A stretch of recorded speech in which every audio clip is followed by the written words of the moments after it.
Hello everyone, my name is Pixlriffs and welcome back to the Minecraft Survival Guide. I hope you're all having a good day. In today's episode, we are going to look at player elevators because I figure while we've been spending a lot of time making sure that our Elytra is functional and that we've got all of the rockets that we could want to propel ourselves around the skies, on the surface, in the overworld, maybe even in the nether and the end as well, there are some areas in which Elytra are not the most practical way of getting around. Areas like our Dripstone Cave base here that we've been working on in bits and pieces over the last little while, but of course, flying around all of this pointed dripstone is not the easiest thing to do. I mean, it's slow enough when we've got a couple of rockets boosting us around with Elytra, and yes, we can navigate around this cave a reasonable amount.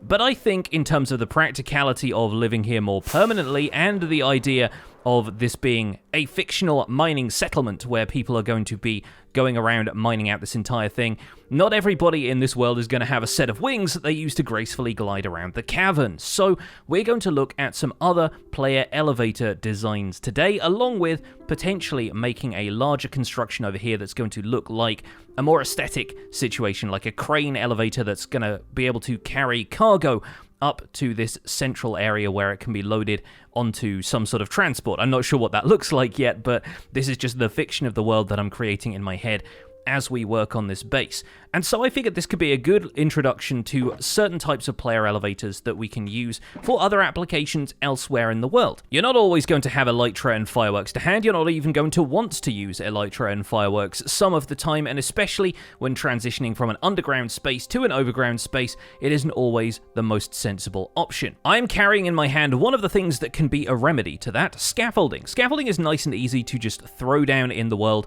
and break again if you want to. We can throw down a single block here, and if you're looking at the side in Java Edition, you'll be able to hold down right click to place scaffolding as high up as you want to go.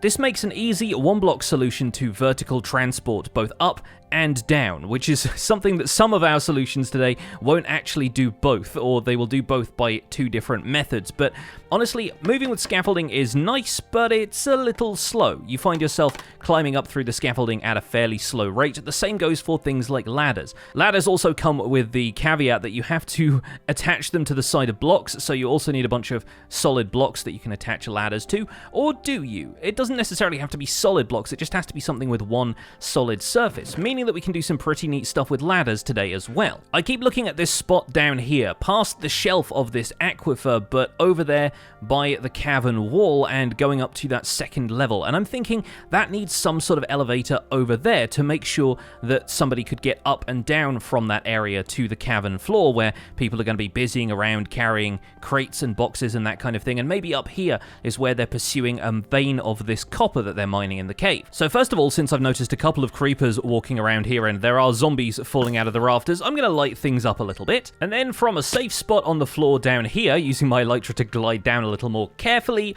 we're going to place a column of scaffolding all the way up to the top there, and hopefully that should provide a slow, if dependable, way of getting up and down this cliff face. But I'm thinking we can make this look a little bit cooler. If we surround the entire thing with a set of spruce pillars, we can make this whole thing look like it's a more established elevator platform. Not only that, but by converting some of the spruce into trapdoors, we can make trapdoors up the side of the scaffolding simply by jumping and placing another trapdoor the way we'd normally pillar up with something, and closing all of these as we go down here will make it look like this whole thing is enclosed in some sort of casing, and will also make it impossible for us to fall out the side of the scaffolding as we travel up, which, believe me, has happened to me a couple of times. Note that I'm crouching on the way up here. That's the only way that you can place trapdoors on top of each other without ending up opening some of the trapdoors as we go. I like having something more structural like this in the space. I'm wondering if spruce trapdoors are really the right decision here, though, looking at them. I wonder if oak might be better, or maybe a mix of the two, just to show a few more gaps in the side to make it look like this thing is kind of strung together and maybe cross-braced. Yeah, I'm thinking patches of the oak trapdoors up the side of that is going to look a lot better. We can even put a few trapdoors on the front of here as well, although I'd like to have some lighting recessed in the back just to make this whole thing pop out a little bit more. We could throw in a torch, a lantern, maybe even a shroom light, or something like that if we've got those handy, but the lanterns are in my inventory for now, so I may as well throw one in the back here. And conveniently, there are a couple of wall cavities in here already, so I think I'll just hang a lantern in there, and it can even look a little bit industrial for the player coming up to the top of this elevator. Incidentally, if you want a much more manual approach to a ladder like this, but it suits the aesthetic of your base a little better, you can actually pillar up using a set of trapdoors, sort of like we've done to decorate the outside of this tower of scaffolding. But if you wanted to, standing up here, you could safely fall by just looking down and holding right click. What you end up with is a set of trapdoors that are flush against the surface that you've placed them against, or even out in the open like this, because trapdoors don't need to be attached to a block. If you want to get back up again though, the process is a little bit more precise, because you first have to open the trapdoor in front of you, then you have to jump and open the trapdoors and just keep timing your right clicks to open the trapdoor as you reach the peak of your jump. It feels incredibly manual doing things that way, but it might just be what you need. I might even strip a couple of the logs at the base of this tower, as though stuff that the miners have been holding has like scraped against the sides of the blocks or something like that as they've ended up getting in here. And yeah, maybe just to show a little bit of wear and tear on this thing. We might swap those out for dark oak logs though, since I think they fit with the spruce bark better than the stripped spruce itself does. That's a good start though, and we might build a few more of these simple scaffolding towers around here to give the impression that the miners have at least a manual way of climbing up and down these areas. Another approach we could take to this, and I think we'll build an example over here, is to do the same thing but with ladders, only this time we're going to attach the ladders to the backside of trapdoors. If we have the trapdoors facing this way so that they are aligned with this block here, and there is an open full air block in front of them on this side, we can actually place ladders attached to the trapdoors, meaning that while we can't put a ladder against anything that is not a solid face of a block, you can't place ladders in the empty air and just have them stay there, they will just break if you break the block that they're attached to. We can have them in a relatively slim space if they're attached to the solid face of a trapdoor. We can't open the trapdoors during this process, unfortunately, because that means the ladder will just pop right off. But once again, if we surround the outside of this with spruce logs, then we minimize any contact with the trapdoors themselves, and hopefully that means that the ladders aren't going to pop off. We can't actually reach past the ladder and right-click on the trapdoor. The ladder takes up the entire front face of the trapdoor, meaning that we're not going to have the ladder pop off as we're climbing it just by carelessly right-clicking. Placing ladders onto these trapdoors now is just going to be a matter of shift-clicking them on here, sneaking and making sure that you place it against the solid face of the trapdoor. And if you're holding forward, it's possible to place the ladders against the trapdoor as you climb, making it nice and easy to complete this ladder. Once again, we're going to do spruce logs supporting this all the way up, and I think in between, I'm going to try cross-bracing it with fences where I can. Putting sort of random collections of fences in there so that they're not supporting the thing all the way up can make this look a little bit more rickety, but it's still not very well lit. So I think from the inside on some of these fences, we're actually going to dangle a lantern or two, and hopefully that should feel like the whole thing is well lit. We can't really put lanterns behind the trapdoors here, so at least this will make it more illuminated and visible from a distance. We can even throw a couple of fence gates in here and there if we want to, as a little extra character. Those can be open and closed for a couple of other configurations. And really what we're after here is the effect of seeing this in the distance and looking at it as part of the cave itself, like part of the mining setup that we have here, rather than any practical utility right now. Although, if we wanted to get up there nice and easily and not fly up there and risk smacking our heads into the dripstone columns, it's another option that we have now. Where I think things are really going to kick off in terms of functionality for a player is if we start looking at water elevators. And the first one, of course, is one that we're going to have touched on already, because we've seen it when we built the iron farm. We're going to set up a column of water that's going to transport us vertically up to the shelf above where the portal is. And I think this is going to be a really neat thing to have, because up here there are a couple of bits and pieces that we might want to turn into lookout spots for the entire cave. For the moment, they certainly need a bit of lighting up.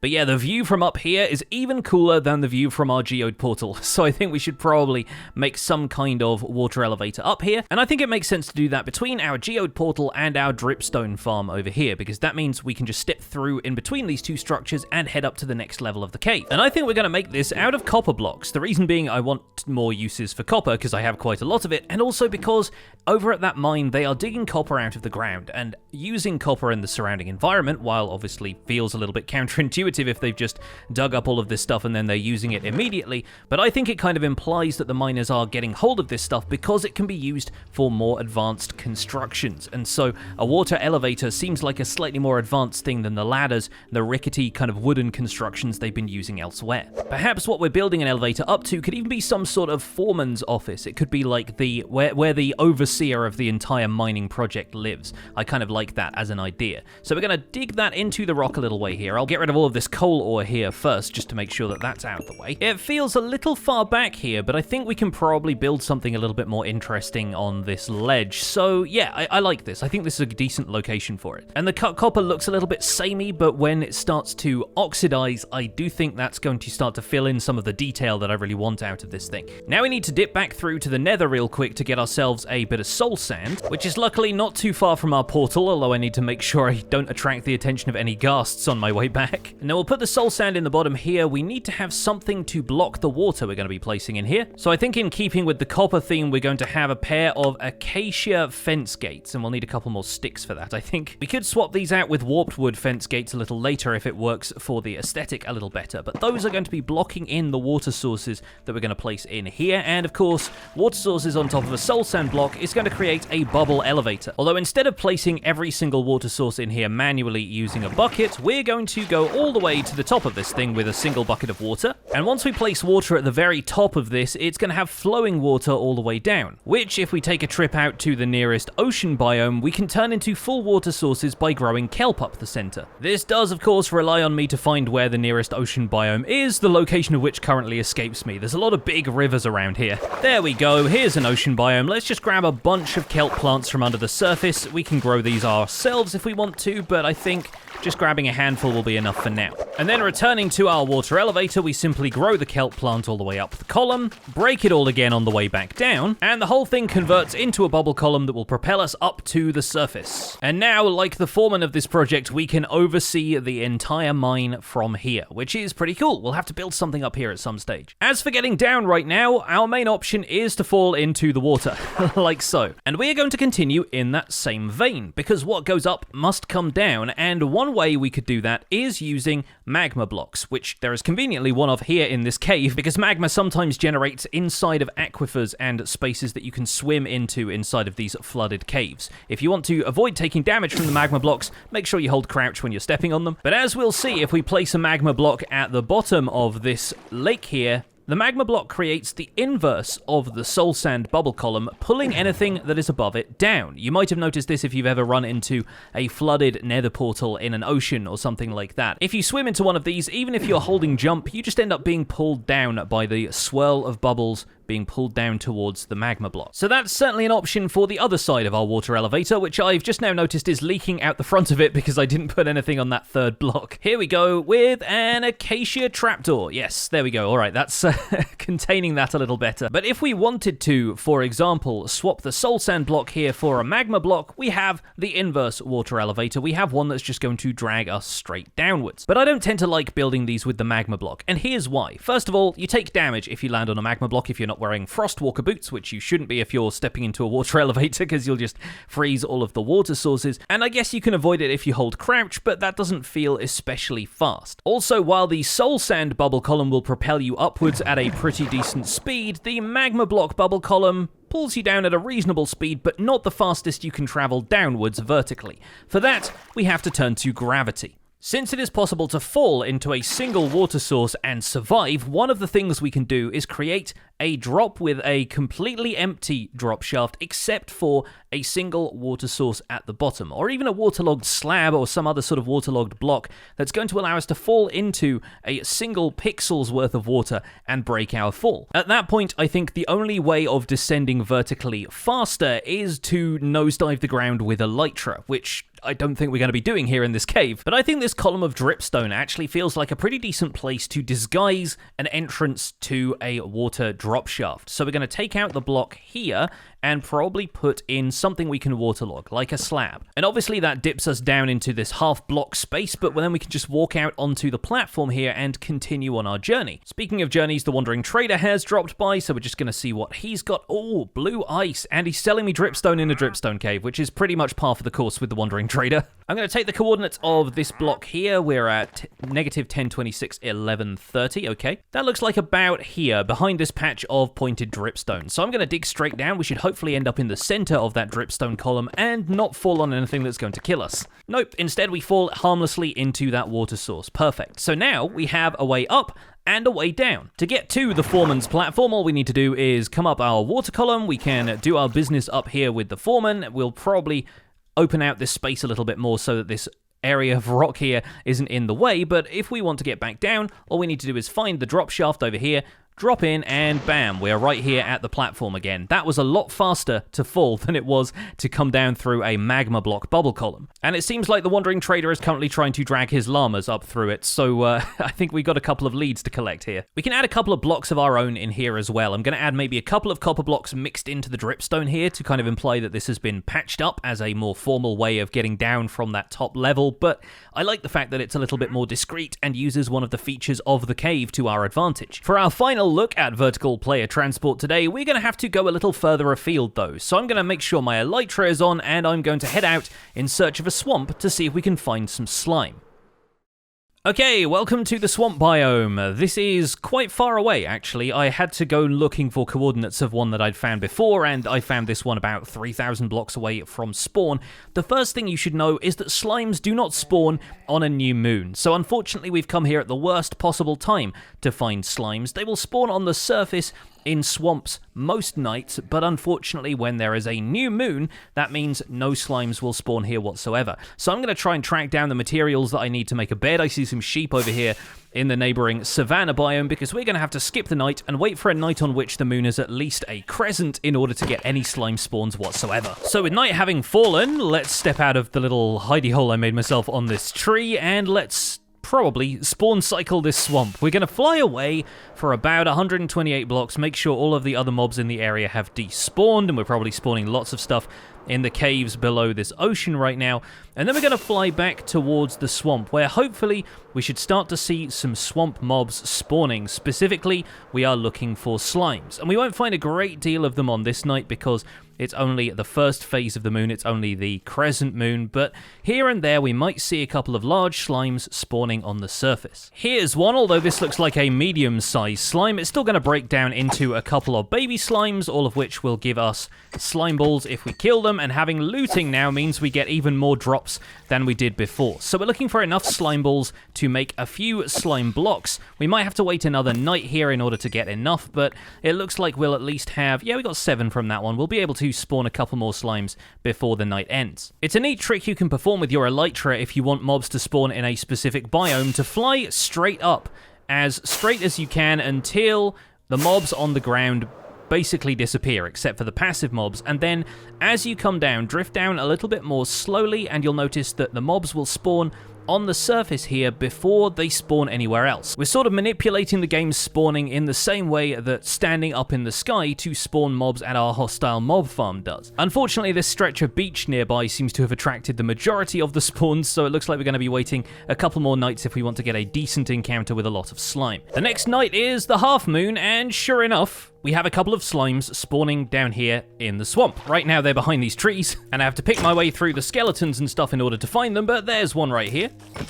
There's a little baby one down here and a larger one right next to it. But along with the increase in slime spawns comes an increase in armored mobs, mobs that can pick up items, and also zombie reinforcements, because the phase of the moon actually contributes to how difficult the game's encounters become. I've also got a zombie villager down here wearing a pretty unfamiliar outfit.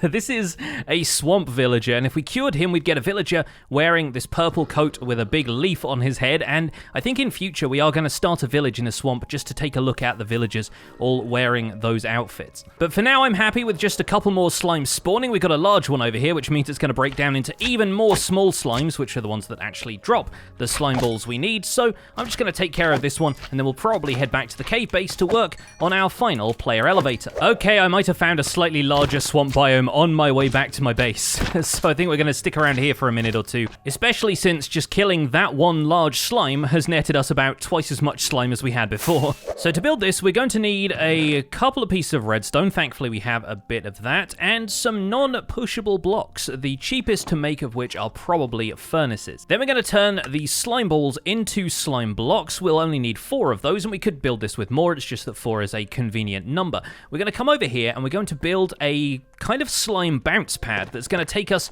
from down here at the floor level of this platform that we built at our entrance up to the next level here, which is only a short distance. These aren't exactly intended for long distance vertical travel, but it can be a fun way of getting from one area to another. So I'm going to get rid of all of the water sources in this area as well, just so we have a little bit more room to work. And in a 2x2 area right here, we're going to have 4 slime blocks inset into the floor with some furnaces around the outside. If we're being especially fancy about this, we can place the mouths of the furnaces facing in towards each other so we don't actually see that these are furnaces at all. Then in the center here, we're going to place our 4 slime blocks, and we'll need to save a little bit of the redstone dust and some iron and stone for a sticky piston. With a sticky piston underneath these 4 slime blocks, every time the sticky piston is activated, let's make a lever to demonstrate this, the slime blocks are going to be pushed upwards. And when that happens, they're going to bounce anything that's on top of them, whether that's an item entity, a mob, or the player. Even just throwing items with a little bit of momentum onto slime blocks, you can see how much they bounce. And if we place these facing downwards like so,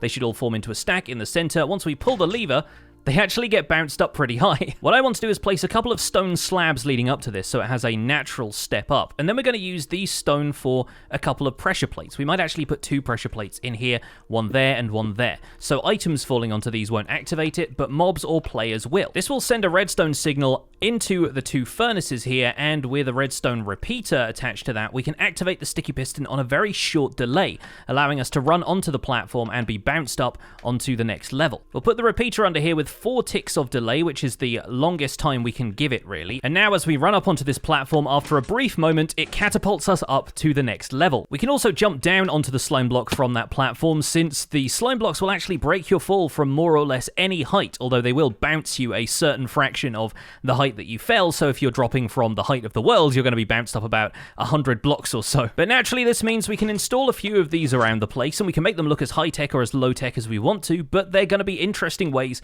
of getting up small inclines like this, because this bounced us really about 5 blocks up into the air. It's not nearly as impressive as it looked with the items, but it does the job. If there was another platform over here we wanted to get up to, we could chain together another set of bounce pads, and effectively it gives us a way of leaving this wooden platform and immediately getting up onto the next level without having to do all of this awkward jumping around. So now we've got a few more of the practical options installed here. I think it's time to work on the less practical ones, the ones that are just here for the aesthetics of this whole area. So I'm going to spend a bit of time drafting up and building a crane design over here that's going to move a heavy goods platform up and down from this area here. It's not going to be a practical working one. It's not going to involve a whole bunch of redstone, because that would overcomplicate things. We're just going to have this look like it is a functional area they use to transport cargo. Hey folks, welcome back. So I'm pretty happy with the way the crane is going so far. Obviously it's floating a little bit right now, and weirdly, I have kind of been building this thing from the top down. I wanted to make sure that we got the scale right for the kind of crane that would be lifting a platform like this, which is a mostly circular thing. Yeah, a rectangle with the corners cut off, more or less, but I decided that we'd be pulling up ores and copper blocks from the world below, from the surface down there, and we'd be bringing them up to the top here where they'd be loaded into, you know, wheelbarrows or cargo wagons or whatever, and eventually make their way out to the surface. I decided that we were going to have this supported by some pillars with tracks on, and I'm using the grindstone workstation here as though it's kind of like a wheel that guides the platform up the track. Hence why the crane is kind of lifting the platform from the center instead of from anchor points at the 4 sides, and why the cargo is safe around the outside with a couple of trapdoors keeping it there in place. The crane arm there is made out of deep slate, from polished deep slate actually, which I thought looked like one of the more industrial sets of blocks, and I wasn't entirely certain about the texture of it. It kind of tiles with that bevel around the outside, that solid line kind of indicating where each block is, but honestly, now that I've been building with it for a while, I don't mind it all that much. I also liked the addition of this extra cab for the driver, the crane operator in there, and I don't really know a great deal about cranes, so this was kind of an education. I based all of this on a Google image search that came up with a crane from another game called Anno 1800. I'm not that familiar with the game itself, but I kind of liked the style of the crane. It seemed industrial enough, but perhaps, dwarven enough to fit our purposes. We've also got a campfire up there with a slab over the top, so we're actually blocking the light coming from the top of there with the campfire. There's actually a light behind some walls there from a torch.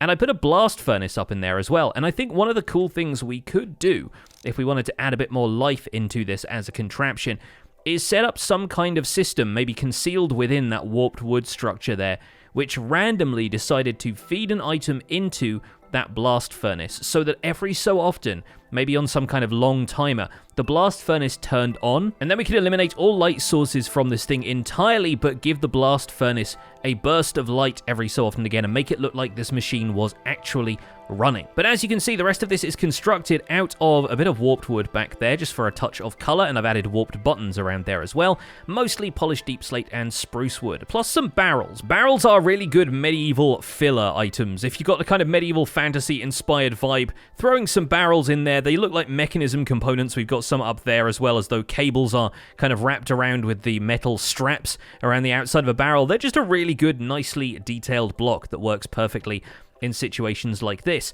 Eventually, we're going to create a base for this, a kind of pedestal for it to stand on, but right now, as you can see, it's kind of hovering over the entire thing, and maybe it's holding up its own weight just by this platform here, kind of weirdly. The last thing I wanted to cover in this episode is, as you probably can tell from the fact that I've only got 12 levels right now, I died for the first time in this series, and it's not something I need to make a big deal about because this is not a hardcore series or anything. We can respawn as many times as we want, and thanks to the fact that I had established a nether portal network, it was pretty easy to just throw on some gold armor, run my way back through the nether, get to the point where I died, which was actually over here. I believe a creeper just fell on me from up there in the little alcove up there that I have now lit up with a torch, and it just dropped directly on me, and I couldn't really do anything about it. I just ended up dying whilst I was in my inventory crafting these warped buttons. It blew out a section of the bridge, which meant some of my items fell in the water, but I came back here pretty quickly, recovered them all fine, and that was it, really. It didn't even happen on camera. Unfortunately, I have no footage of it, but if I go to my statistics right now and go to mobs, you will see that a creeper has killed me 1 time. I still think I have a pretty good KD against these creepers, but just for once, the creepers managed to score on me. But that is really all I wanted to cover for this episode of the Minecraft Survival Guide, and I think we'll probably do an episode relatively soon about how to recover from deaths like that if you find the need to recover from a death like that. But as it is, that's where we're going to leave this episode about player elevators. These are, of course, not the only designs that you can expect from player elevators in this series. I just want to get people's imaginations working about what is possible and what is relatively simple to construct at this stage in the game. We can work on like redstone flying machines and more mechanical elevators a little bit later on. But for now, thank you so much for watching this episode of the Minecraft Survival Guide. My name has been Pixlriffs. Don't forget to leave a like on this video if you enjoyed it, subscribe if you would like to see more, and I'll see you folks soon. Take care. Bye for now.